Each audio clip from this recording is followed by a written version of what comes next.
Auzubillahiminash-shaytonir-rojim. Bismillahir-rohmanir-rohim. Assalomu alaykum va rahmatullohi va barakatuh. Alhamdulillah, Alloh taologa hamd sanolar bo'lsin. Payg'ambarimiz Muhammad Mustafa sallallohu alayhi vasallamga durud salovatlar, salomlar bo'lsin. Xo'sh. Qosh to'g'risida ozgina to'xtab o'tib ketaylik. Hozir men gapirib turadigan opalarga buni umumiy qilib hammaga berib qo'ya qolaylik, yaxshi bo'ladi.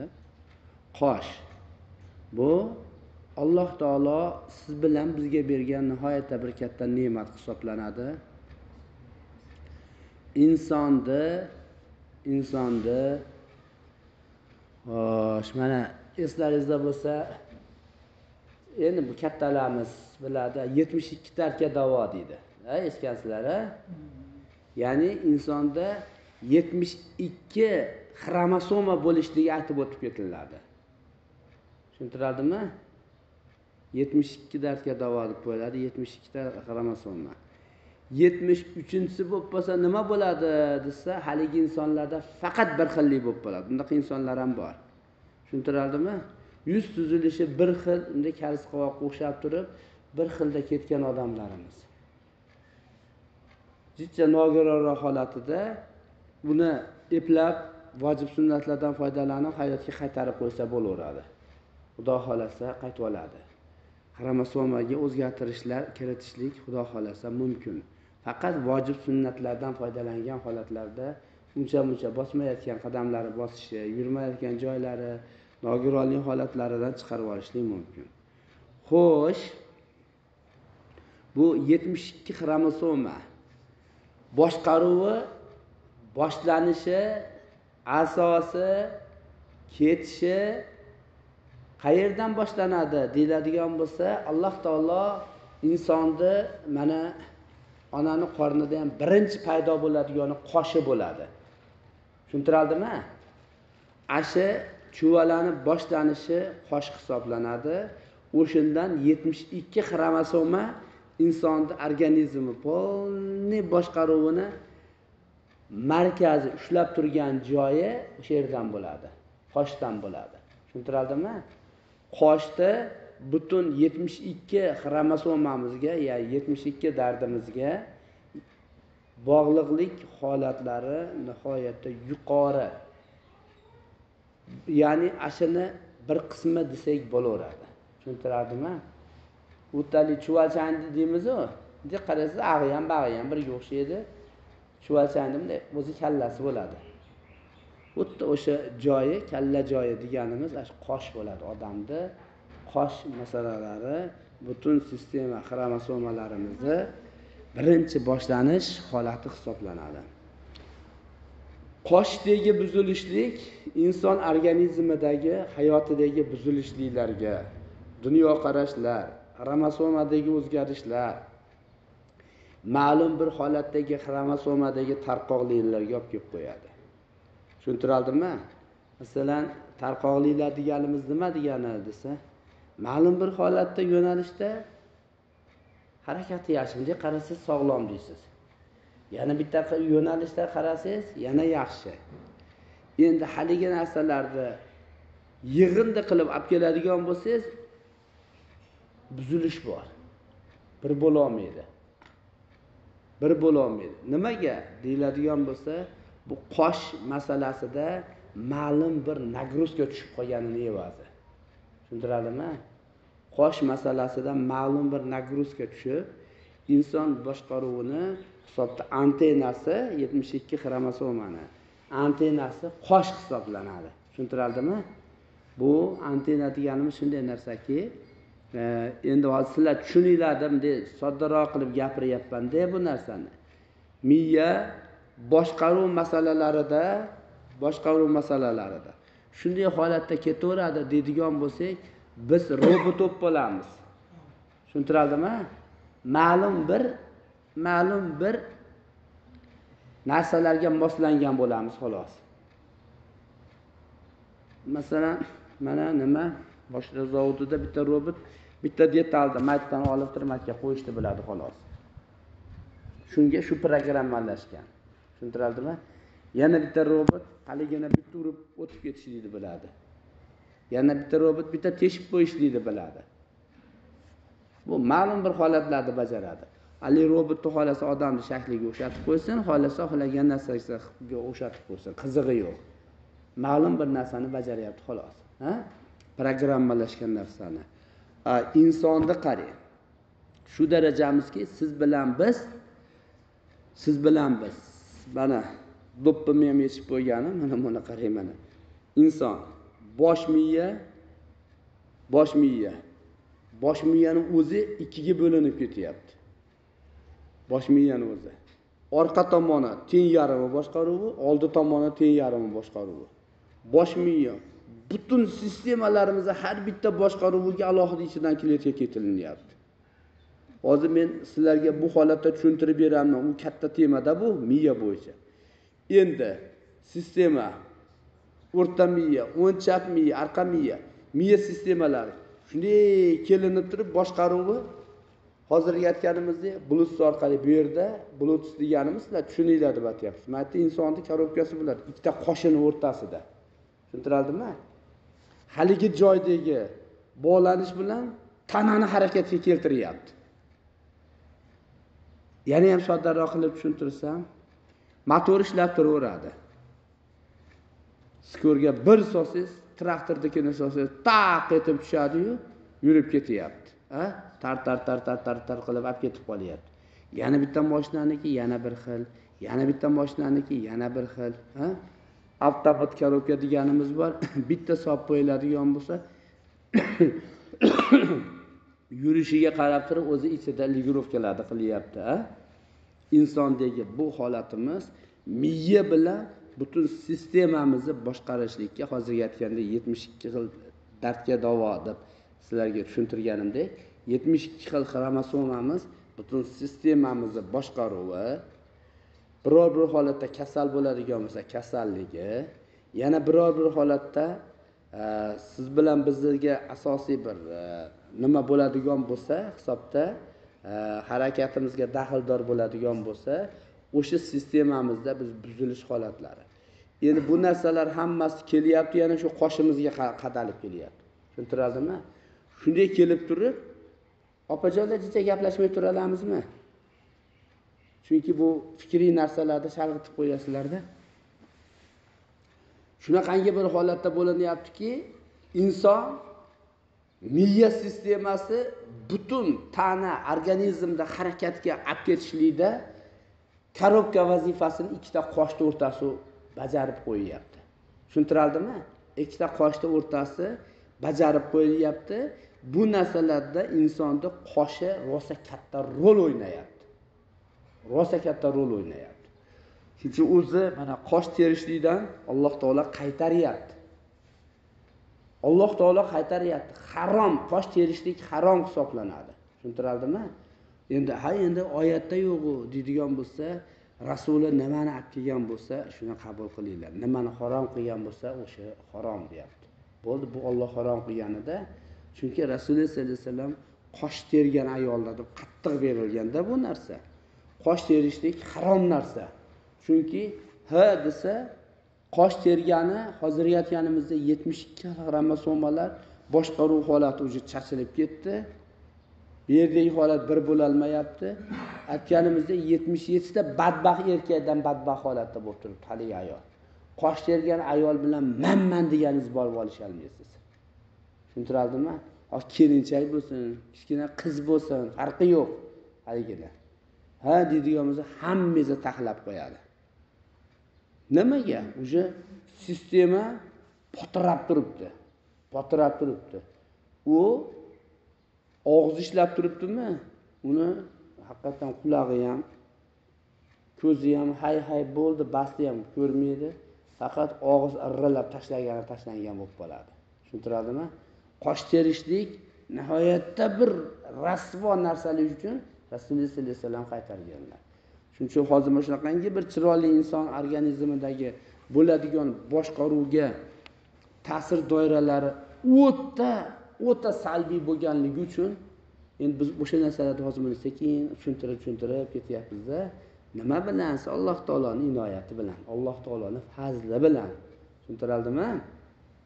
Endi shunaqangi bir holatdaki, bu qosh masalalarida har bitta organizmimizni harakatlari, har bitta organizmimizni vazifasini birin-ketinlik bilan ishlashligi, birin-ketinlik bilan. Masalan, konveyer deymiz.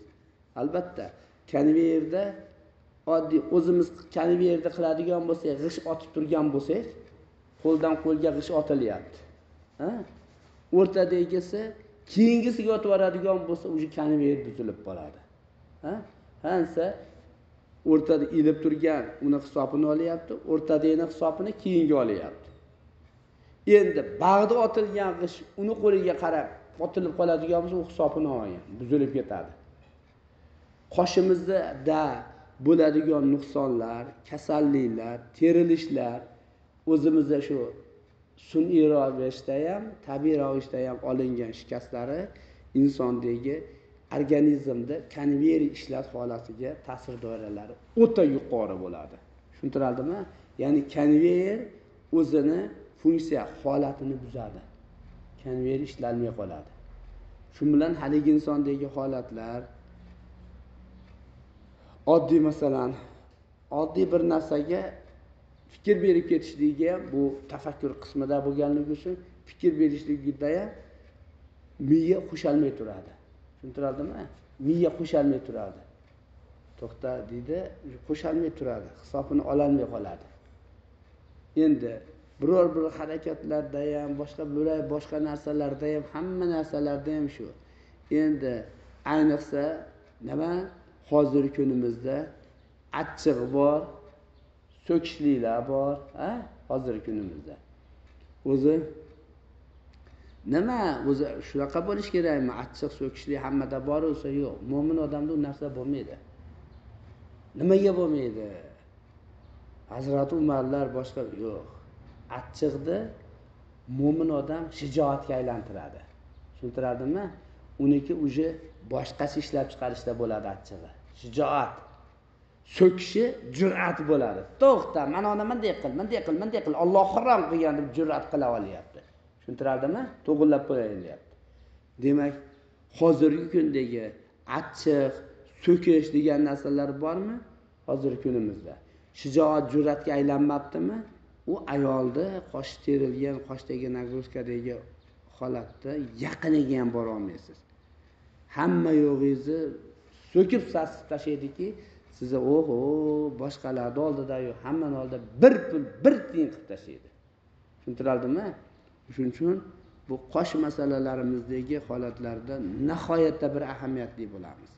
Nihoyatda bir qosh masalalarida mana taomdan keyin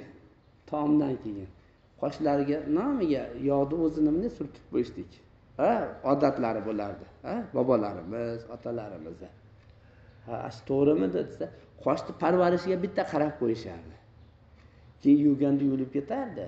Nima bo'lsa, bitta bo'lsa ham qosh to'kilmaslik, boshqa bo'lagiga holatda chiroyli nima bo'lib turishiga bir qator yog'ni o'zini bunday qilib qo'yishdik. Nomiga bunday qilib qo'yilyapti. Eslasanglar, mana yosh ulug' odamlar bilasizlar bu narsalarda. Endi bu nima edi deyiladigan bo'lsa, qoshga bo'ladigan parvarish. Inson qoshini bunday qilsa, mana bunday qilib, mana hozir ham qilib ko'rsanglar bo'ladi. Bunday ustidan bunday silam bunday o'tkazsangiz, organizmingiz, hissiyotingiz mazza qiladi. Sistemangizda tinkalaringiz ham mazza qilaveradi. Ha, bilyapsizlarmi? Nima deydigan bo'lsa, bu butun sistemamizga bog'lanishlikda. Bu narsalarda meditsina xayoliga ham yo'q, bu narsa bilmaydi ham. Bu ilmda bo'lsa, bu inson salomatligini ilmini asoslari hisoblanadi bu. Tushuntiradimi? Qosh masalalari bo'yicha ular izoh bera olmaydi. Endi qarangki, siz bilan biz bu qosh masalalarida qoshga parvarish qilishlik, hozir aytganimizdek. Yo bo'lmasam asal bilan parvarish qilishlik ham mumkin. Tushuntiradimi? Asalli suv ichyapsiz, olib turib bir qator bunday tekkizib qo'yishligi, surtib qo'yishligingiz ham xudo xolasa maqsadga muvofiq bo'laveradi. Ishlash, xohlash, ertaga funksiyalarga nihoyatda bir katta, rosa katta xudo xolasa foydali ish kayfiyati yuqori darajada, ya'ni alloh taolo Qur'oni karimda aytyapti, asalni shifo manbai qildim deyapti. Shifo manbaidagi nihoyatda katta bir rol o'ynaydi. Endi xo'sh, endi bunisini menimcha aytmaganim ma'qul bo'ladi. Nimaga deganda, hozir yovuz shunaqangi bir odamlar borki, bizda bu gaplarimizdan boshqacha niyatlarda foydalanadi. Shu yerda bu joydan bu shetini bitta aytiladigan programmasini to'xtatib o'tib ketamiz. Yo'q, mumkin emas. Bu shunaqangi yovuz odamlarimiz bor-da. O'shuning uchun unaqalarni qulog'iga tushsa, ularning nimasiga bo'ladigan bo'lsa, bular keyin odamlarga zararli ish olib boradigan bo'lib qoladi. O'shuning uchun bu narsani indamay qo'yamiz. Endi qosh masalasida. Xo'sh, qosh masalalarida o'sish holatlari insonda bir xil turadi. Qoshimiz o'smaydi ham, qoshimiz kalta ham bo'lib qolmaydi. Ma'lum bir sistematik buzilishlarimiz evaziga to'kilib ketishligi mumkin. Ma'lum bir sistematik buzilishlar evaziga to'kilib ketishligi mumkin. Yo bo'lmasa ma'lum bir holatlarning evaziga bitta-ikkita qoshlarda o'sish holatlari kuzatilib qolinadi. Xo'sh, to'kilish holatlarida biz to'r kasallik asallardan foydalanamiz, mindar muolajalardan foydalanamiz. Sistemamizni normativ holatda keltirish, asab sistemaga katta rol o'ynaganligi uchun hamdon pistadan ham foydalanamiz. Bir donadan bolaning yoshiga qarab turib 11 donagacha 3 mahaldan qilib foydalaniladi. Albatta, Qur'on vojibdan ham foydalaniladi. Sistematik qoshdagi to'kilish, buzilishlarga xudo xolasa vojib sunnatdan foydalanilsa, tez natija olinib turib, normativ holatga kelib oladi. Tushuntirildimi? Endi shunday holatga yana o'sishligi, bitta-ikkita o'sib, bunday bo'lib qolish holatlariga nima qilinadi deyiladigan bo'lsa, bunday bo'lib qolinadigan holatlarda qoshga qaysi tekizib turishlik, shu yerda o'ziga bitta-ikkita o'sganga bo'laveradi. Tushuntirildimi? Yo'q. Qoshni kalta qilmaysiz. Bitta-ikkita o'sib ko'zga kirib ketadigan daraja bo'lib qoladi-da. O'shnaqalarda ko'zga kiradigan holatga tegizmasdan kesib qo'yishingiz bo'laveradi. U qoshga tegilmaydi. Qoshda o'sish holatlari bor-ku. O'sish holati hammada har xil, organizmiga qarab turib, mana kimdadir 50 qosh, kimdadir ensiz qosh, kimdadir bir qalamga shunday chizib qo'yganga o'xshaydi. Qosh, tushuntirildimi? Endi bu hammasi qoshda holatiga qarab turib, insondagi xarakteri, holati, dunyoqarashi, yurish-turishi, shijoat, hozir aytganimizdek jur'at holatlari ham rol o'ynab ketaveradi. Tushuntirildimi? Ba'zi odamlarda bir xildan bunday o'sgan qosh bo'lsa, ya'ni uni yengillatib turaman, mashinaga solib turaman deyishligimiz noto'g'ri bo'ladi. Qanday bo'lsa, o'shunday qabul qilamiz. Tushuntirildimi? Faqat ko'zga kirib ketishlik xavfi bo'lganda tegib qo'yiladi xolos. Bo'lmasam qoshga tegilmaydi. Qosh shunday holatlarda parvarishda xudo xolasa bo'linaveradi. Endi Alloh taolo buni miqdoriyatini ham shu darajaga keltirdiki, tashqi hisob bog'lanish hisobida chiroyli antena, ya'ni aloqa rolini o'rnatishlikka, tushuntiradimi, sistemamiz bilan. Masalan, mana oddiy mana soqol beramiz. Soqol ya'ni insondagi hissiyotni hirsiyotga aylantirishga xizmat qilib bersa, bu yerdagi soqolimiz hissiyotni hirsiyotga aylantirishga xizmat qilib bersa, qoshimiz hozirgi aytganimizdek insonning normativ hayot turmush tarzini ta'minlab turishlikka xizmat qilib beradi. Shuning uchun xudo xolasa inson onaning qornida shakllanish boshlanishdan oldin chuvola tashlanadi, qoshdan bo'ladi, qosh shakllanadi. Keyin iyag'i sistema haligiga qarab ketilaveradi. Shuning uchun xudo xolasa Alloh taolo siz bilan bizga bergan bu ne'matlar, bu narsani shukronasi tavhidga o'tishligimiz, la ilaha illallohni tilimiz bilan aytib, dilimiz bilan tasdiq qilib, hayotimizga tatbiq qilib, bu hayot dunyoda o'zimizda tavhid shariat qurib, o'zimizda shakllantirib, qurib, tavhid ahllaridan bo'lib, har bitta ishda Alloh buyurdi, Alloh qaytardi asosidagi hayoti toyibada olib borishligimiz, o'zimizni ustimizda ishlashligimiz, berilgan bu masoq bitta qosh ne'matini men ozgina Alloh taolo bildirgancha jichchasini ozginasini aytdim, hammasini ham gapirganim yo'q hozir. Bu berilgan ne'matlarning shukronasiga siz bilan biz bu o'zimizning holatlarimizni normativ holatga kelgizib olishimiz. Bu insondagi hissiyotlardagi holal parallellar qoshlarda ham mujassam bo'ladi. Qo'rquvlar, boshqa bo'laklar, arqamiya tomonidan beradi qo'rquv, vahimalar. Endi qosh masalalari hammasini go'zal holatlarda bosib turadigan narsa. Tushuntirdimi? Har bitta holatda siz bilan bizda bu berilgan bu qosh ne'matining o'zi 72 xil xromosommamiz holatimizni normativ holatlarda hayotda ishlab chiroyli holatda bo'lib turishlikda, miya bilan bog'lanishlikda aloqa vazifasini bajarib beradi. Tushuntirdimi? Savollar bo'lsa beringlar, yana qoshga to'xtab o'tib ketaveramiz. Tushunarli bo'ldimi? Savollar yo'q-a? Bo'yasa bo'ladimi? Bo'yasa Qoshdimi? Bo'yasa bo'ladi, xinna bilan. Xinna bilan. Tushuntirdimi? O'sma qo'yishlik qoshga foydali ish koeffitsiyenti o'ta yuqori. O'sma qo'ygan onalarimiz, o'sma qo'ygan qizlarimiz, ayollarimiz, opalarimiz nihoyatda bir soliha holatlarda, chiroyli holatlarda shukrona ne'matlarni keltirgan holatlarda yuradi. Bilasizlar-a buni? O'sma qo'yganlarimizdagi holatlar, o'sma qo'yib, o'sma uyda chiroyli bo'lib yurish ko'cha uchun emas.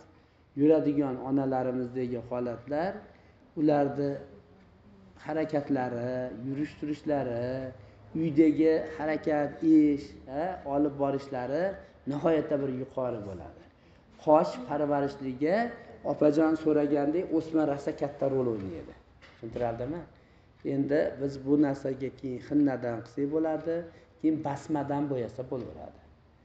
Xinna basmalarda shunaqangi bir holat bo'ladiki, ular qatlam olmaydi. Chunki qosh doim yuvilib turish kerak. Tahoratlarda keyin qosh doimini oddiy silaganimizda qanday nima bo'lyapti? Tepasi yopilib qolib turib, kraskada bo'lib tursa, bu qatlam olib qoladi, hissiyotlar o'lib qoladi, hissiyotlar qiynaladi. Tushuntirdimi? Shuning uchun o'shanday holatlarda bo'yasa bo'ladi. Tushunarliga? Yana savol bo'lsa beringlar. Ular ko'zga o'sma qo'ysa foydami, zararmi? Tushunmadim. Ko'zga ham qo'yiladi. Ko'zga emas, kiprikka qo'yiladi. Kiprikka yo'q, ichiga ham foydasi bor, ish qo'yadi. Yo'q, bu surmalarda ko'z atroflariga surmani foydali ish koeffitsiyentlari yaxshi. Bemalol qo'ysa bo'laveradi. Surma, o'sma, bu narsalar qosh, kipriklarimizga ishlov. Kipriklar degan tema ham berganman. Uni temalarimga kirib bir qarab ko'rsanglar bo'laveradi. Bormi arzimaydi? Yana savol bormi?